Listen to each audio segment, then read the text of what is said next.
तो अब हम लोग एडमिशन ऑफ पार्टनर का आधा टॉपिक खत्म कर चुके हैं, ठीक है। आधा टॉपिक खत्म हो चुका है। अब आधा से एक नया टॉपिक आया है जिसका नाम क्या है, रीवैल्यूएशन। रीवैल्यूएशन का मतलब होता है किसी चीज का दोबारा वैल्यू निकालना। समझ रहे बात को? सपोज एक तो मोबाइल ही हम लोग खरीद लेते हैं और एक साल के बाद जब यदि एक साल चला लेते हैं तो उसका वैल्यू क्या वही रहता है क्या? नहीं रहता, उसका वैल्यू क्या होता है, गिर जाता है। यानी हम लोग उसको फिर रीवैल्यू देखते हैं कि आज इसका दाम क्या है। उसी प्रकार ये पार्टनरशिप फॉर्म में बैलेंस शीट दिया रहेगा जिसमें एक साइड रहता है लायबिलिटी और एक साइड क्या रहता है, एसेट रहता है। इसमें बहुत सारा रहता है, land, building, plant, machinery, furniture. अब ये सब सारा जो है एसेट जो है नीचे एडिशनल इन्फॉर्मेशन में दिया रहेगा कि कोई बढ़ रहा है, कोई घट रहा है, कोई इंक्रीज हो रहा है, कोई डिक्रीज हो रहा है, इस तरह वर्ड दिया रहेगा। कौन इंक्रीज हो रहा है, कौन डिक्रीज हो रहा है, वो तुमको पढ़ने से पता चल ही जाएगा। समझ रहे बात? तो अब यदि कोई एसेट यदि क्या होगा, यदि डिक्रीज होगा, क्या होगा, डिक्रीज होगा, तो उसका एंट्री क्या हो जाएगा, रीवैल्यूएशन अकाउंट डेबिट टू क्या हो जाएगा, एसेट्स अकाउंट, ठीक है। और यदि यही कोई एसेट यदि बढ़ने लगे, इंक्रीज हो जाए, तो उसका एंट्री क्या करेंगे, एसेट अकाउंट डेबिट टू क्या लिखेंगे, रीवैल्यूएशन, ठीक है। फिर टॉपिक आ जाता है लायबिलिटी का। कोई लायबिलिटी यदि डिक्रीज होगा, कोई लायबिलिटी यदि ठीक है, तो डिक्रीज इन लायबिलिटी लिखे, उसका एंट्री क्या होगा, liability account debit to revaluation होगा, ठीक है। जब लायबिलिटी डिक्रीज हो सकता है तो लायबिलिटी इंक्रीज भी तो हो सकता है। तो जब इंक्रीज होगा तो एंट्री क्या हो जाएगा, revaluation account debit to asset account, ठीक है।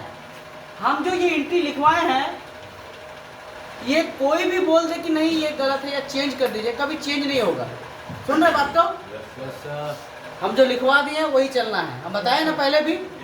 कौन आके बोलेगा, छोड़िए हम बोले थे पहले भी कि भगवान भी आके बोले कि इसको कि नहीं इसको चेंज करो, तो नहीं चेंज करना है, ठीक है सर। सुन रहा बात को? यदि एसेट डिक्रीज होगा तो ये एंट्री होगा, रिवैल्यूएशन टू एसेट इंक्रीज होगा तो asset account debit to revaluation जो लिखवाए हैं वो तय है, ठीक है। यही एंट्री काम आएगा आपका एडमिशन में भी, यही एंट्री काम आएगा आपका रिटायरमेंट में भी। सुन रहे बात को? हम आप दोबारा ये जो अभी एडमिशन चल रहा है, रिटायरमेंट जब पढ़ाएंगे तो ये एंट्री हम दोबारा नहीं लिखवाने वाले, यही काम आ जाएगा। क्लियर है? तो हम लोग डिक्रीज इन लायबिलिटी तक आ गए, इंक्रीज इन लायबिलिटी तक आ गए, revaluation account debit to liability. उसी प्रकार एक और टॉपिक लिखा हुआ है, अनरिकॉर्डेड एसेट एंड अनरिकॉर्डेड क्या लिखा हुआ है, लायबिलिटी। अनरिकॉर्डेड एसेट और अनरिकॉर्डेड। अब ये क्या चीज है, हम लोग जो बैलेंस शीट बना हुआ रहेगा पार्टनरशिप फॉर्म में, मान लो सारा एसेट और सारा लायबिलिटी रिकॉर्ड रहता है। सुन रहे बात को? और कोई ऐसा भी चीज है जिसको रिकॉर्ड करना छूट गया, भूल गया, अब बाद में पता चले कि अरे ये था। जैसे सपोज मान लो कि एग्जांपल दे रहे हैं, हम पैसों का हिसाब कर रहे हैं कि मेरा इस जेब में पैसा है, ठीक है।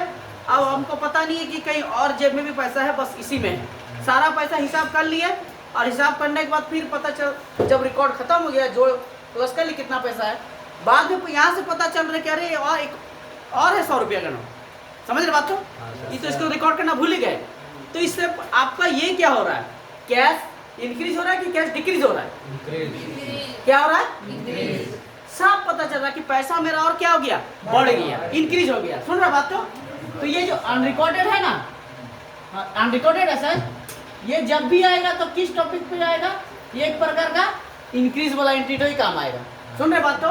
अब लायबिलिटी भी इंक्रीज यदि है, देखो एंट्री सेम है, देखो एसेट इंक्रीज हुआ तो क्या हुआ है, एसेट अकाउंट डेबिट रिवैल्यूएशन, यहाँ क्या unrecorded asset account debit same entry है।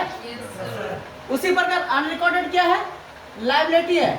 ये भी यदि क्या होगा, यदि अनरिकॉर्डेड रहा, कोई ऐसा पेमेंट जो देने से छूट गया है, मान लो सबको पैसा दे चुके हैं, किसी पार्टनर की या कोई भी एक जगह सैलरी छूट गया, या कोई भी ऐसा पैसे जो क्रेडिटर को पैसा देना भूल गए, अब याद आ रहा है अरे इसको रिकॉर्ड नहीं किया, ठीक है, अनरिकॉर्डेड हो गया, भूल गए उसको, तो भूल गए तो एक प्रकार का क्या, वो भी क्या होगा, इंक्रीज ही होगा, ठीक है।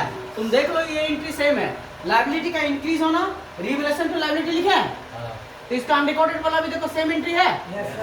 तो समझ गए बात को? अनरिकॉर्डेड मतलब क्या हो जाएगा, अनरिकॉर्डेड एसेट हो या अनरिकॉर्डेड लायबिलिटी, का मतलब हम क्या समझेंगे उसे, इंक्रीज समझेंगे। क्लियर है बात को? अब ये दो एंट्री क्या है, 7 नंबर और 8 नंबर, ये तब बनाएंगे जब रीवैल्यूएशन का लेजर खोलेंगे, क्या खोलेंगे?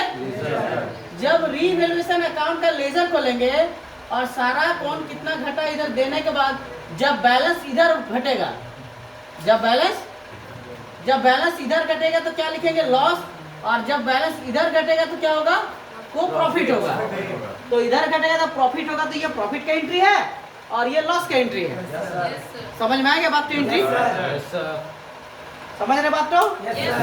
तो हम लोग एंट्री करा, ठीक है, एंट्री इसको लिख लीजिए और आगे हम क्वेश्चन के ऊपर चलते हैं। तो कौन से बढ़ता है घटता है, ठीक है? एंट्री समझ में आ गया ना? ठीक।